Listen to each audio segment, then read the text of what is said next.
Hey friends, welcome back to Positive Impact. Today I have a dear friend, coach, mentor, therapist, cheerleader.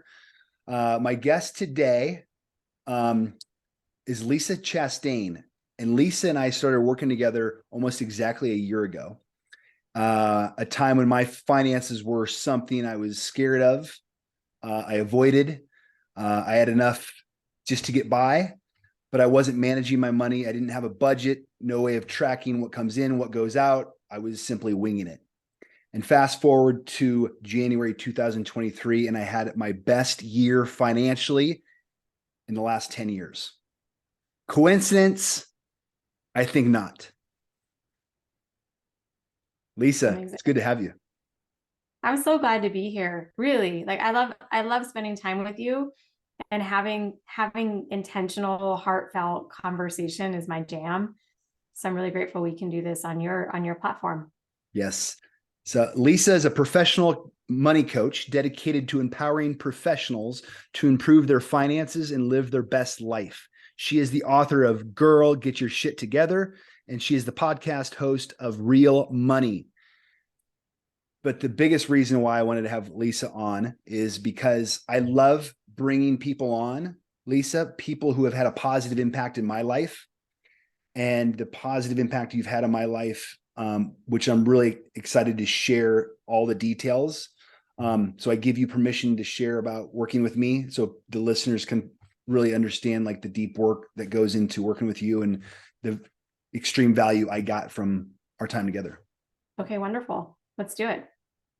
But first off, I got to say, I watched your podcast with Jimmy, your husband.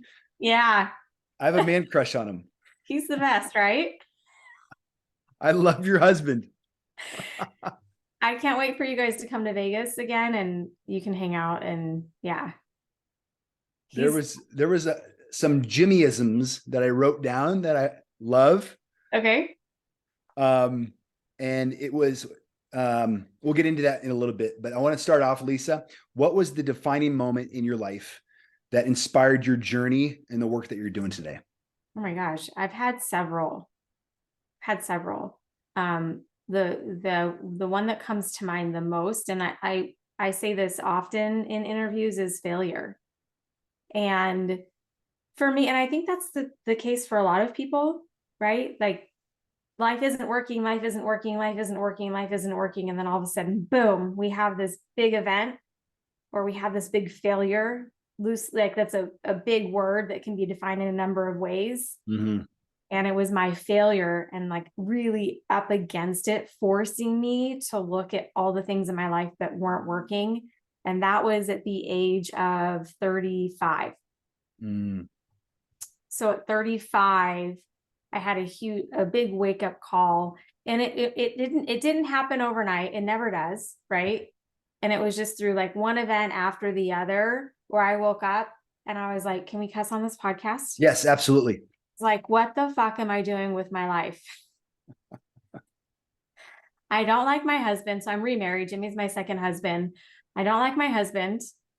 I'm not really connected to my friends. I'm not really enjoying this experience of my friends who want to go out and party all the time. I'm going broke. I'm working with a business partner that I'm not getting along with. I'm not making any money. And I don't know what I'm doing with my life. Like I was really, really stuck and really facing my own demons at that part in my life. So from 33 to 37, that was a really dark time in my life, I would say. So intentional though, because it got me to where I am today. Had I not gone through that, and we can dig into the details of that, however deep you want to go. Had I not gone through the divorce, had I not gone broke, had I not had major credit card debt, had I not been doing work that I really wasn't connected to and living very inauthentically, I wouldn't have been shifted, I think, powerfully. Like I was like, if I don't change something, I might be homeless. Like I don't know what I'm gonna do. And I had to make changes, and that's when everything opened up for me in a new way. So failure. I can relate a lot. I was 36 when I hit my rock bottom, and I got fired from my corporate job, and I had lost all the stuff that I had, and I was addicted to drugs and alcohol. And at that rock bottom at 36, it catapulted me into the life of what I'm doing today, to be able to be of service. And I'm so grateful that we can share about our failures, for people listening, giving people permission to, embrace, I say my greatest challenge, my darkest hour, and my rock bottom is now my greatest asset, my brightest light, and my superpower to inspire hope for others. I agree with that. I agree with that. I have a client who's a doctor, and we were just talking about this earlier today, that pain, so physical pain in the body, is just your neurons telling you something's off, right? Like that's really, it's just a signal like, hey, something's not working here. We got to figure it out. And I think failure in the non-physical sense is the same thing. Yeah. It's just, hey, something's not working here. What needs to shift? And it had me. I didn't have it. It had me. Like it was, do you ever see the Superman? It's the Dark Knight series, the Batman series. And there's Bane, the character Bane, and he's got this mask on his face. And you're just like, he can't talk because it's like, well, he talks, but it's like, I felt like my failure had me and it was crushing me. And it was the actual experience of breaking through that got me to the other side of my life and to the joy that I have today. And I know from personal experience that pain gets louder and louder and deeper if we're not paying attention. Oh my gosh. Until I know I believe in God. I know you believe in God. Until God finally has our attention of, okay, are you paying attention now? Do I have your attention yet? Are you in enough pain and suffering for you to listen finally? Oh my gosh. Isn't that the truth? Yes. And I've had those experiences. Yeah. What I really want people to understand and to hear from you, let's talk about the different money types for people listening, because this is something you and I, when we first started working together, Lisa, this is one of the first things that we worked on together, is understanding there are different money types and personalities. So can you help empower the audience understanding the different money types and personalities, and feel free to use mine as an example so people can really understand? Sure. So here, let me tell you why this is so important, is that using these framework, is it fact? Is it total science? No. And it's a framework and a context that you can operate with money with, so that we can stop the shame and the bashing and the unkindness that we are to ourselves about money, and that other people put on us too. There's a lot of judgment in the money world. A lot. And I was a financial advisor. I worked and went to conferences with financial people. I work with financial people all day long. I listen to financial experts. There are a lot of judgmental people in the money industry. And I'm going to tell you why. But that, overall with the money types, I think it's such an important conversation because it creates freedom for us, permission for us to be who we are and then operate according. So the 5 money types were created by my mentor, Robin Crane. And there are a lot of money experts out there that have money archetypes and stuff, but it's really important when you're thinking about the results that you want in your life. So with professional people or people who are working toward anything in life, we have to know how we operate best. And in the money personalities, there's one of the 5 that a lot of people in the money industry trend to because of how they're wired and how they like to work, which is data management, facts, very black and white thinkers. And so the numbers for them are something that turn them on. They really want to be in the numbers and the spreadsheets and the analytics of money. And so they trend in that direction. So we have a whole lot of people in the money industry who are in one of the 4 money type categories. Okay. So if you're someone who does not resonate with that one money type, and you are not that one money type, but you're learning from financial people who are trying to stuff down your throat their money personality and their money preference, that creates disconnect, dis-ease, shame, guilt, and then limiting beliefs. I'm not good at money. I'll never be good at money. I don't get this. It's hard, all that, right? I like how you said dis-ease, by the way. I did not, Yes. That's something I definitely paid attention to. Dis-ease. And then we're just judging ourselves because other people are judging us, or we just don't get it. So this is why I don't teach budgets. I don't like them. They don't fit. I'm not going to wear them. I'm not going to do them. Right. And I can still do money. And so can you. And we have the same money personality, which is why I say that. Okay. Yep. The 5 are cheap chip, which is the one that I was talking about that a lot of people in the money industry trend toward. Okay. There's spendthrift Sally or Sal, male or female. Yep. Delusional Dan, which are me and you. Yeah. Delusional Dan. I am a delusional Dan for everybody listening, just so you know. And so is Lisa. That's what we're kindred spirits. That's right. So cheap chip, spendthrift Sally, delusional Dan, overgenerous Olivia or overgenerous Oliver, and avoider. And my mentor Robin, when she came up with these, we make fun of ourselves in this conversation because none of us are perfect. The cheap chips would like you to think that they're perfect, but nobody's perfect. And so she has Barbie dolls and she teaches this class because I'm on a mission to make money fun and relatable, which is why I called my podcast Real Money. Like, let's just be real. Let's be real. Let's get out of our heads and be real. So the cheap chip tends to be the person who hoards money. They can be very analytical. They move slow in making financial decisions or decisions in general. They can be victims of analysis paralysis. A lot of cheap chips don't value things. They might have clothes that they've been wearing for their entire lives, like clothes for 20 years, so I like to poke fun at our cheap chips because they're people that tend to be more sensible and more realistic. And you might think that they're going to be the best when it comes to their money, but they're also, a lot of times, cheap chips can be victims of fear and scarcity. So it's not always a winning play to be a cheap chip. And like I said, there's 5 money personalities. And with the clients that I work with, maybe 25% of them are actually cheap chips. Okay. And then spendthrift Sally is like the total opposite of the cheap chip. Money comes and goes very quickly. They are very impulsive in their decisions, financially or otherwise. They can be the life of the party. They're the person that goes to the bar and takes everybody to lunch and pays for it, right? And they're very abundant in their mindset. So that's not a bad thing. I have a lot of great business owners who are spendthrifts because they like the actual movement of money and that excites them. Are they the best at budgeting? No. They don't want to sit down and do a budget. They want to go make more money and they want to spend more money. Right? That makes sense. Yep. Not a bad thing. Not a bad thing. Delusional Dan, who are our top money types, we tend to think big and dream big. And just about every business owner that I coach is in the delusional Dan category, top 1 or 2 money types. You've got to be a little crazy to think that you can own and run a business. It's a little crazy, right? Yes. Yes. Truer words were never uttered. Yeah. Hey, I'm just going to go do a thing and make money and it's going to be great. And it's very hard.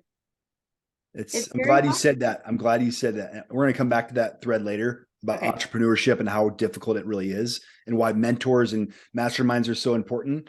But coming back to delusional Dan. Yeah. So they're the Tony Robbins of the world, think big, dream big, entrepreneurs for sure. And getting results is really important to delusional Dans. You might see in money behavior a spendthrift and a delusional money type. Their behaviors might look different, they might look the same on the outside looking in. Money's coming in and out, right? It's flowing quickly, but the why behind it is very different. Spendthrifts they're not thinking about the vision. They're not thinking about results. Money is just coming and going. They're not being intentional.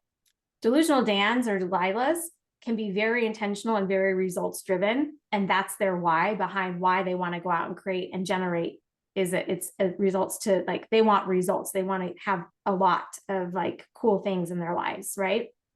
An example of that real quick is for me right now, I'm putting a lot of money down for deposits for upcoming retreats, which requires a lot of money to secure the Airbnb, the private chef, and all the things that go into the retreat. So what you just said, Lisa, that's where I'm at. I'm putting money, I'm investing it because it's part of the vision of what I want to create for people to have weekend immersions and retreats. And it requires me to put down a lot of money for deposits to secure and make that happen. And you're very visionary. You see and trust and risk in that direction. Cheap chips don't do that. Cheap chips want to know the facts. They want to know how it's going to happen. They want to feel secure. They want to, they want to have a guarantee. And that's why cheap chips struggle in the entrepreneurial area more so than a delusional Dan or Delilah. Makes sense. So if you're listening to this, you're like, oh my gosh, this is me, or this isn't me. It's really awesome to think that there's something other than just one. And it's really important, Lisa, for people who are in a relationship with their partner, a business partnership, to know the money personality types of the people they're in relationship with, and like in the trenches with, to create whatever it is. Hell yeah. How valuable is that? Because perception is projection. If we're all perceiving the world as we are. Yeah. And when we went with money, we don't think about it that way. But if we have certain money values, and then we're judging someone based on our own values, if you're a cheap chip and you're judging a delusional Dan based on your values, they're always going to get it wrong. Mm. And that's painful. That's a very painful experience for someone on the other side. And I see this in marriages all the time, business partnerships all the time. One's one money type, one's the other money type. And they're constantly at battle because they're trying to have the other one operate as they are, and it'll never work. Mm. So those are the first three. The second two, or the final two, are overgenerous Olivia. So these are people who, like, a lot of my overgenerous Olivias and Olivers work in nonprofits. They work in the healthcare field. They're teachers, they're nurses, not necessarily doctors. Doctors are more like probably delusional Dans or spendthrifts some of the time, not all the time. But they're givers. It's a giver's game for them. They will give you the shirt off of their backs. They will, they wake up in the question of who can I serve and who can I support today? Now, for all of these money types, there are strengths and weaknesses. Delusional Dans, delusional Delilahs, we don't like to plan. Therefore, the process of planning is very painful for us. It requires us to slow down. Mm-hmm. And that's also the one thing that gets in the way of us having results, is we don't have a game plan, right? We've got these big dreams, but we don't plan, we don't follow through. Cheap chips, they get too in the weeds. Very weedy kind of people, very detailed kind of people. They lose perspective on what's actually happening in the bigger picture of their lives. They have a hard time making decisions. That holds them back. It holds other people back. So we all have strengths and weaknesses. And then the fifth money type is avoider. So with the avoider, there are people who are authentically avoiders. There are people who don't like conflict. There are people who like to look at the bright side of things. So if you try to have a hard conversation with them, you'll hear them say things like, it's going to work out. Don't worry, it'll all work out. Also known as spiritual bypassing. Yes.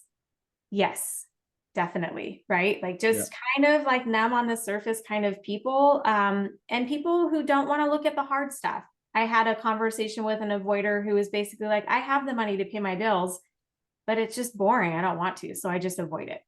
So it's not even that they can't afford things. They just don't want to look at the things that aren't fun for them or aren't worth it to them, or spiritual bypassers. But then I will say that all of us, no matter our money personality, we can all be avoiders, because if we're a delusional Dan, we're not getting results, we could be avoiding that. If we're a cheap chip and we don't have a plan and we're frustrated, we could be avoiding that. If we're a spendthrift and we're out of money, we could be avoiding that, right? There's lots of, and overgenerous Olivia, you could be a doormat in relationship.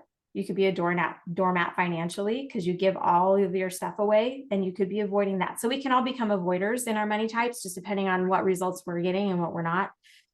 So that's a real high level, quick and dirty 5 money personalities. I hope that's valuable for your listeners. Absolutely. Yeah. And a lot of a big reason why I wanted to have you on, Lisa, is, there's a lot of men that I work with who this is not a topic that us men like to talk about, and we avoid it. And, I did that for a long time. I didn't want to look at it. The mail would come. I didn't want to open the mail. I was scared of I just didn't want to look at it. And I didn't know what was coming in, didn't know what was going out. And then a lot of men I work with, they accrue a lot of debt and they don't know how to ask for help and they lone wolf it. And so I really want to give men permission and women, but men permission to like have these conversations, and using my story of working with you, like there's so many things that we did together, but like putting together a budget. Like I didn't have a budget until I started working with you. And there was on more than one occasion, you were doing the input for me because I didn't want to do it. Yeah. And you helped me. And like now every month I track exactly what's coming in, exactly what's going out. More than that, you were the person, more as a business coach, you helped me get really crystal clear on the clients, the ideal clients who I wanted to work with, the messaging for those clients, the client acquisition strategy for my business, and having a new sales process. These are all things that when I signed up with you, I was like, I just thought I was going to put together a budget. Fast forward all the things that we've done together. And I really want men to hear like this work that you helped me do and the results that I got, because not only am I making more money, I'm making time for travel, play, adventure. You know, I've went on trips to Big Sur, Yosemite, Bend. I never used to do that. And you gave me permission because of my relationship with money, what it was, to reevaluate and create a new relationship with money in my life. So for men listening, I really want to give them permission to start having these conversations and asking for help from people like you, because it's so important. Absolutely. Absolutely. It is. It's so important. And that's why I like the money types conversation, because it releases the shame around what we're good at. What I like to say is, take the test, find out who you are, and then find out who you are authentically. Because we can operate, we model our financial behaviors and we model our mindset a lot of times from who raised us. I'm glad you brought that up. So right? Our relationship with money, family of origin, how we grew up in the household we grew up with, and what was modeled by mom and dad. Exactly. Is that right? Yes. Yes. And they have their own money personalities, and they raised you under the same context of their money personalities. And if we're not aware of that, for example, I'm not a cheap chip. I'm really not. I was raised by two cheap chips. So who I was being about money in my 20s and in my 30s before I started doing this work, I was trying to put myself in that box and operate like my mom taught me to, because that's all I knew. And then once I realized I'm not a cheap chip, and that's totally cool. And as soon as I gave myself permission, just like you, to go run with my dreams, take the risks that I was born to take, and start to operate financially in that way, things opened up for me. How to invest in myself. A cheap chip has a really hard time. My parents never invested in themselves. So I had to learn how to invest in myself. And as a delusional Delilah, I was like, fuck yeah, let's do this. Game on. And is it scary? Yeah, it's super scary. Is it worth it? Absolutely. Because I get to live my dreams. Yeah. And so giving even a cheap chip permission to have spending money and have fun can open up a world of difference in these conversations. So find out who you are authentically and start operating in that way. Yeah. And it's like, what comes up is like, if I didn't have you to do this work, to even become aware of what my money type was, I would go my whole life without even being aware of that was something I took on from an early age from mom and dad. So challenging our beliefs and our patterns and our conditioning. Not that we're not saying mom and dad, there's anything wrong with you. It's, are my beliefs my own? Are they authentic?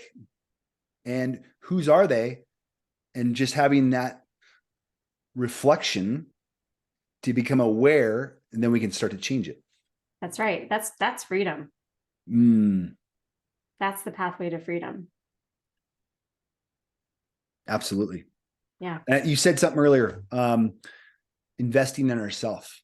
Yeah. So I'm from Omaha, Nebraska. Warren Buffett is from Omaha, Nebraska, one of the most successful investors in the history of the world.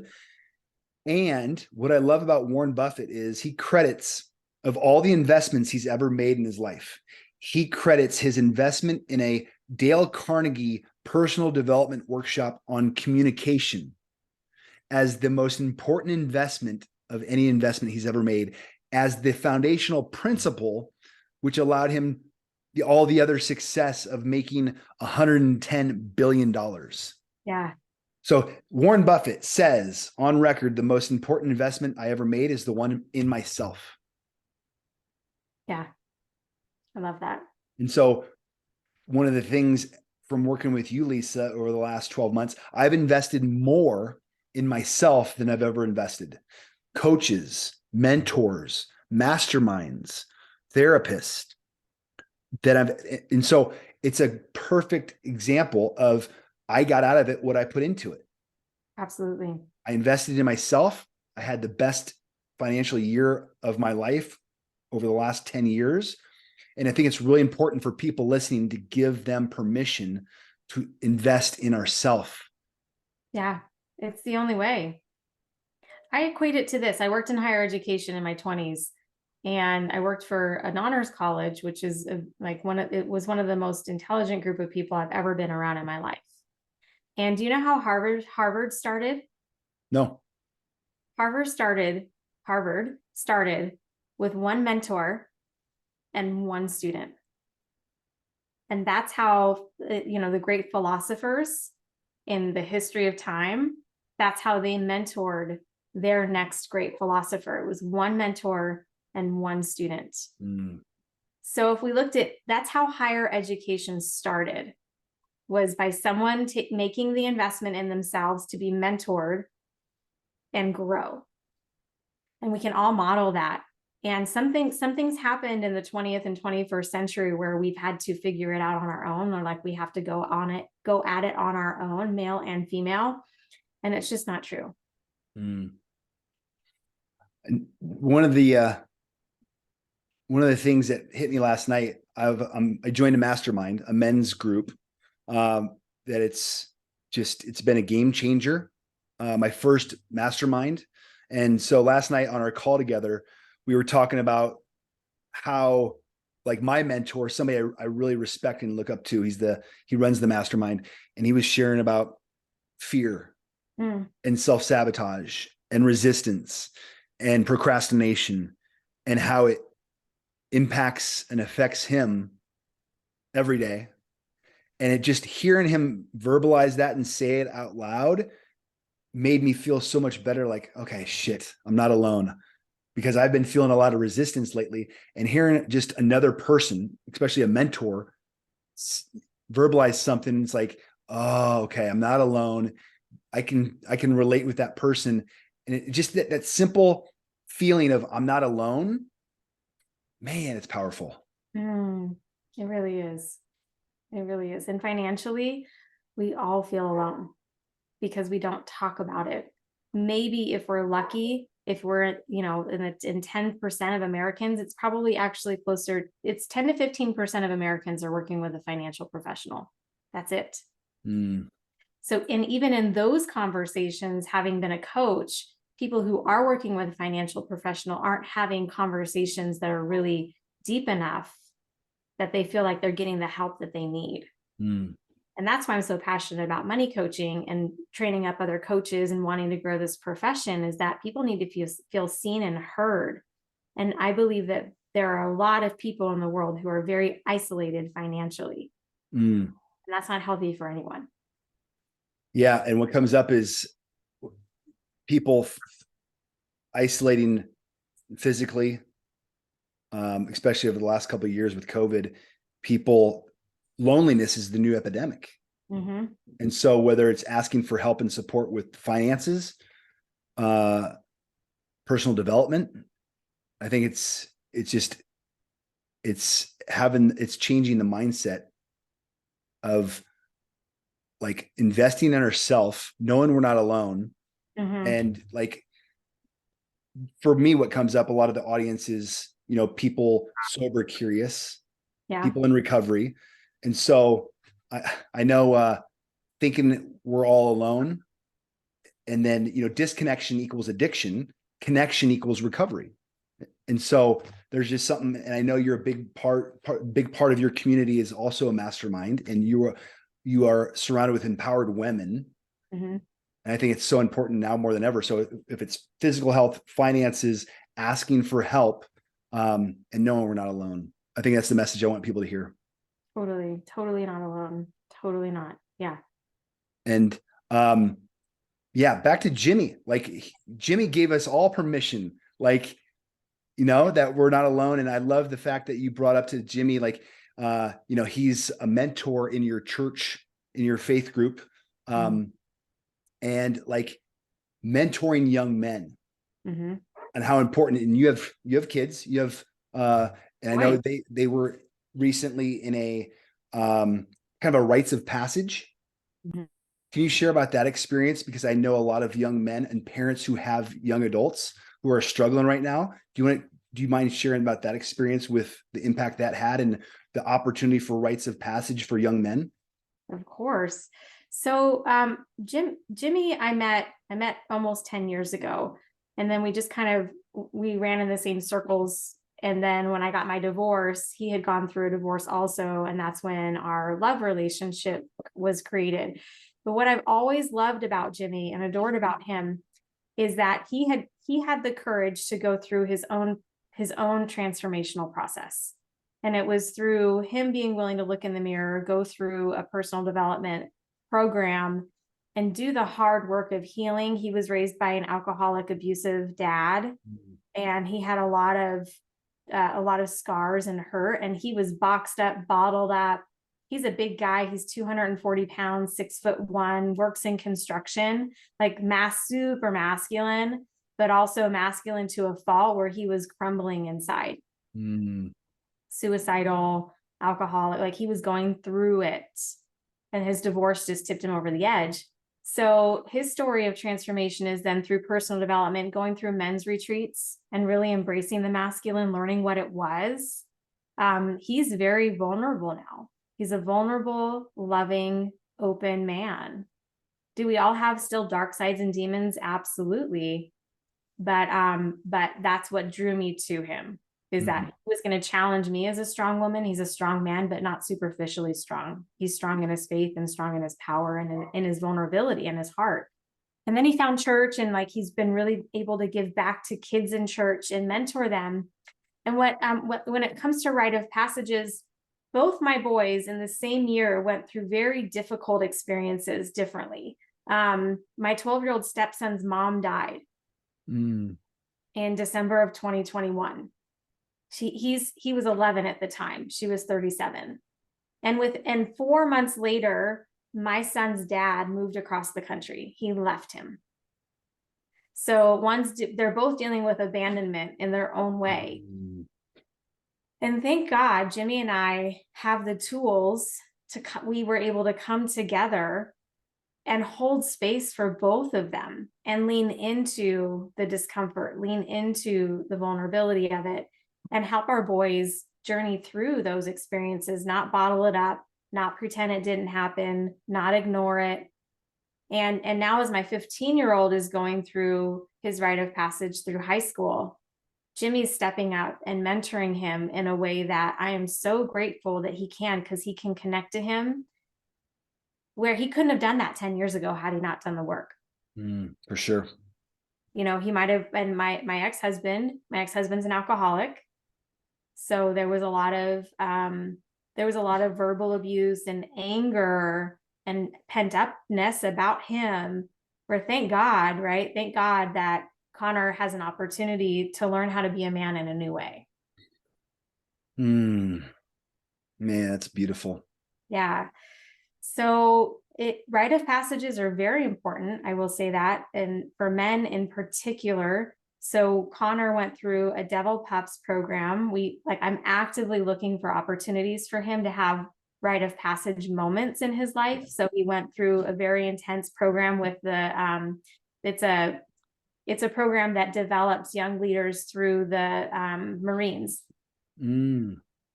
And he had those moments of, he had to challenge himself. He had to take himself on. They got to celebrate. And those are things that we do for our boys to help them mature and graduate. and take on responsibility and see it as a strength and a power, but also maintain their vulnerability.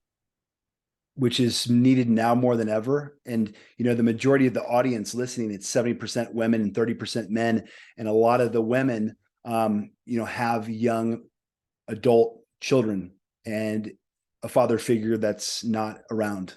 And so I'm really passionate, as you know, about this whole rites of passage. A lot of my clients are young men who I'm mentoring.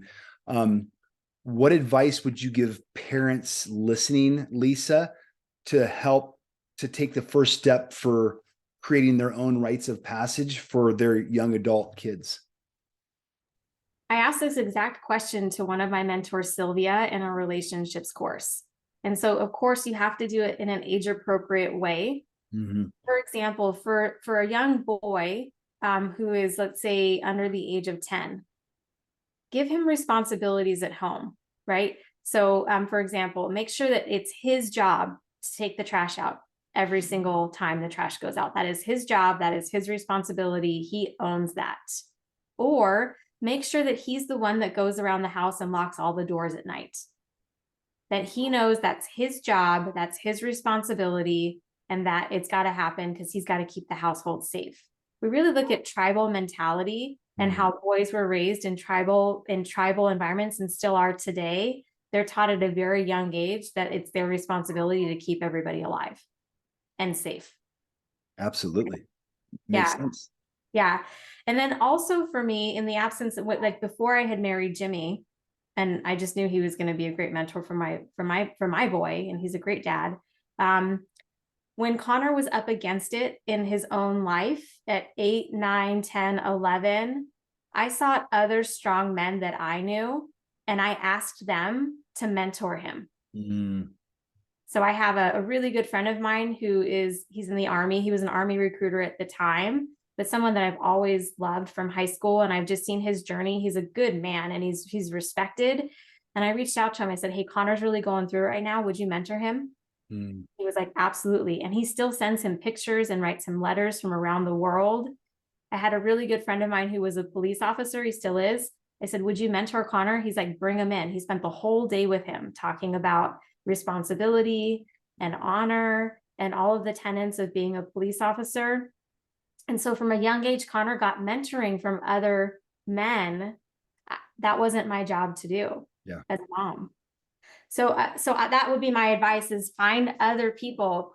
Jimmy was a mentor to young boys in church, put him in a youth group, find safe, healthy men who are willing to give back and let them mentor and show them what it's like to be a healthy, responsible man. Beautiful. Makes sense. And the segue, the thread of bringing it back to finances. Is there advice that you would give to parents to start to introduce their young adults or their teenagers or teens and tweens to start to teach financial responsibility as a way to also create a rites of passage? I am so glad you brought that up, Andrew, because I think that some parents want to pass the buck. And also from the place of modeling is that there are a lot of parents out there who didn't have great models and don't know themselves how to make good choices or choices that work for them financially. So I get this question all the time. Hey, can you teach this in high schools? Can you teach this to my kids? And my answer is yes. And just so you know, it doesn't matter whatever I teach them, they're going to model their behaviors and choices from you. So for whether you have boys or girls at home, the best advice I can give is to a parent who wants to transform money conversations in their household is to take them on themselves first and do the work themselves first, and then bring their kids into that conversation as a family. So rites of passage, again, don't give your kids everything. If you want them to have a work ethic, teach them how to work. Teach them how to work for things. Teach them how to attract money. Teach them how to manifest. It's not about them feeling like they have to work to pay for the bills. Like they can feel secure, but we teach our kids financial responsibility. right now by saying, okay, you get 20 bucks a week. This is your money to manage. How are you going to manage it? Give them, kids are so smart. Oh my gosh, right? Kids are starting businesses. Kids are speaking up at the UN. Kids are so smart. Trust them and teach them how to trust themselves. Absolutely. Great advice. And also, it's important to note that Jimmy also gets an allowance. He does. $200. Yeah. That was actually very educational listening. And I love how you and Jimmy talked about how finances shows up in your life. And one of the things you said, Lisa, was one person drives the bus, sets up the systems, drives the bus, takes responsibility, and the second person supports the system person number one puts into place. So hearing how you put the system in place, Jimmy supports the system. In my relationship with my girlfriend, Melissa, she drives the bus. I support the system. And it's just really helpful to hear the dynamic of two people in a marriage, in a relationship, and how that dynamic works. I think it's really important just for people in relationship to be like, oh, okay, let's try this. And I definitely recommend, and I'll put it in the show notes, the episode, the link to that conversation you had with Jimmy. But yeah, Jimmy gets $200. That's his allowance. He asks for a raise regularly. And how often do you grant the raise? We have conversations about it. He got an actual raise last year, and so we renegotiated the number. And to be clear, this happens arbitrarily all the time in households where one partner, doesn't have to be male or female, right? But like one partner is trying to control the other because they don't like the choices they're making. That is not a healthy system. My husband's a spendthrift. He spends money on all kinds of things, and you can listen, he'll share on the episode what happens in our household, but he spends money like crazy. He respects the system because he knows when he gets his money, I don't care what he spends it on. Mm-hmm. You can't hold a spendthrift back. By doing that, you're going to break trust in relationship, and that person's going to feel like they're stifled, and then they're going to leave, and you're going to wonder why they're gone. So like for a spendthrift, I'm just like, here's your money. Do what you want with it. And it's an agreed upon amount, and that works for both of us. Yeah, that was very helpful to listen to your dynamic and sharing with honesty and vulnerability with how it works in your own life. So that personal experience and relatability, I took a lot away from that. So I definitely recommend people listening, and we'll put the link to the show in the show notes. And my favorite Jimmyism: the devil will say you can't make it through the storm, which you reply to the devil, I am the storm. Yes. It's a good one, right? And spending your money on moments, not material things. Yeah. That was in regards to your trip to Alaska. Yeah. And was what spending our money, investing our money in moments and experiences. I think it's so important. And that's what one of the things you've taught me, Lisa, and the experiences in the travel and adventure and play that I've had over the last 12 months, while having the best financial year of my career, we can have both. You get to, right? No one says on their deathbed that they would have worked more. No one says on their deathbed that they wish they would have had more money in their bank account. At the end of the day, people regret not having the experiences and the conversations and the people that they love. And what gets in the way of that? Ego, protection, right? And so we're here to have an open, vulnerable conversation that if money's in the way of you living the life that you're born to live, let's break that shit up. Let's make a difference in your life now, so you can be free to be who you're meant to be. Well, I want to acknowledge you and thank you, because I'm 44 years old and I'm finally starting to figure things out with my relationship with finances. And you've been a huge part of my success. And, it's so much more than just a budget tracker, and it's becoming aware, creating a new relationship with my money. It's a framework for supporting my business to create a sustainable business model as an entrepreneur. And I'm glad we're coming back to this thread, because it is freaking hard to be an entrepreneur. It is freaking hard. There is so much to do every day. And so I want to just, for the entrepreneurs out there listening, you're not alone. There's so much shit we have to do day in and day out. And it's been my experience when I invested in Lisa, it changed everything. So whether it's a coach, a mentor, a mastermind, like investing in myself, I'm going to share firsthand, like working with you, Lisa, over the last 12 months, investing in myself, having the support and accountability. Sometimes it's cheerleader, sometimes it's kick in the ass, but like having that has been an absolute game changer. And I want to acknowledge you for the support and the help that you've had in my success. I would not have been able to do it without you. And so for people listening, I really encourage you. I'm going to have Lisa's contact information if you're looking for a money coach. I really, I can't recommend her enough. But just start investing in yourself. You can't do it all alone, especially as an entrepreneur. My life is so much better because I invested in Lisa and put systems and processes in place. I know it's coming in every month. I know it's going out every month. I put money aside for travel, play, and adventure. I have a sustainable model, and it's thanks to you. And I really, from the bottom of my heart, I love having this conversation so I can acknowledge you in front of, 95 countries worldwide who people are downloading this podcast. I get to share like the impact you've had, and it makes me really happy. Thank you for that. For that. And you kept showing up, Andrew. You kept having the, being in curiosity, pushing your ego aside. A lot of conversations we had, I know, were not easy. They were not. Mm-hmm.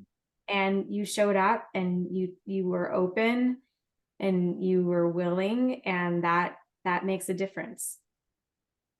Yeah. Lisa has seen the vulnerable side of me many times in tears. And I felt safe because it was a sacred container and I knew I was safe.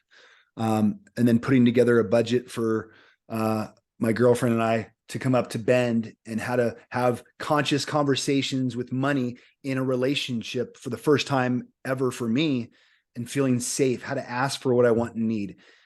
And you gave us the framework, Lisa, to have these conversations, which were so helpful, that I know so many other people in relationship don't have. And I know the impact it has.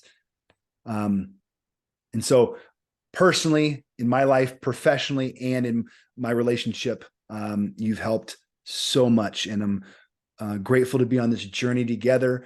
For people listening, how do they contact you? How do they find you? Where do you direct them so they can have a deeper, intimate connection and relationship with you? Well, the easiest thing to do is go to my website, lisachastain.com. There's a link up in the right-hand corner. It says Get Started.